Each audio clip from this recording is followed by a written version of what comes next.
బాధ్యతలు స్వీకరించిన మా జిల్లాకి 15 రోజుల కింద అధ్యక్షురాలి. దానిలో భాగంగా ఒక 3 రోజుల కింద అమరావతి గారు సూర్యాపేట జిల్లా వాస్తవులని సూర్యాపేట రావడం జరిగింది. వారిని నేను అక్కడ ముక్కుసూటిగా ఒకటే ఒక ప్రశ్న చేశా.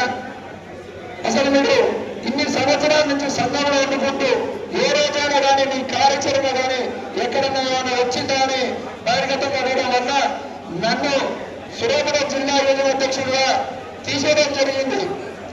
అయినా కానీ ఏ పదవిమైనా బాధపడలేదు.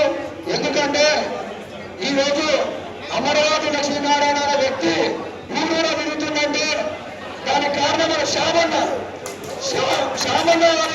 ఊరూరు తిరుగుతుండు. ఎందుకంటే ఆయనకు జర్నీ కూడా చేయడం ఇష్టం ఉండదు.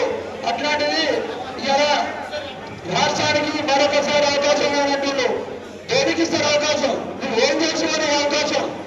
11 సంవత్సరాల నుంచి కనీసం ఏమాత్రం కార్యాచరణ ప్రకటించకుండా ఈరోజు వేరే కోర్సులుగా ఏ విధంగా కార్యాచరణ ప్రకటించుకొని వారి కులాన్ని డెవలప్మెంట్ చేసుకుంటూ వస్తున్నారు. 11 ఏళ్ల కోసం ఒకటో సీట్లో కూర్చొని వచ్చిన వారికి కావడం లేకుండా రెండోది వారికి టీం ఉంటుంది.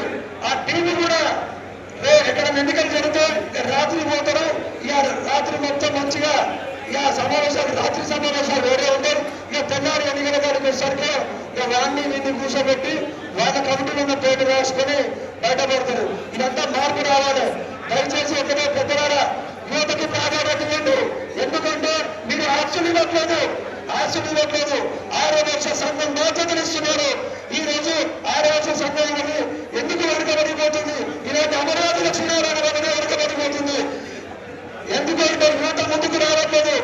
ఎక్కడికి పోయినా కానీ ఏది పోయినా కానీ వారి టీవీ అన్ని జిల్లాలలో దృష్టి వేసుకొని 6 లక్షలు ముందుకు యువత ముందుకు రావాలంటే వాళ్ళు అక్కడనే పీకటిస్టి చంపేస్తున్నారు.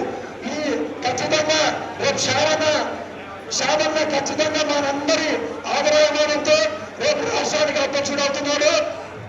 మన 6 లక్షల సంఘం ఉన్న మార్పులు ఏమన్నా కానీ ఆయన తెలుసు. ఎందుకంటే ఇంటి మీద తిరుగుతున్నారు, వీధి తిరుగుతున్నారు.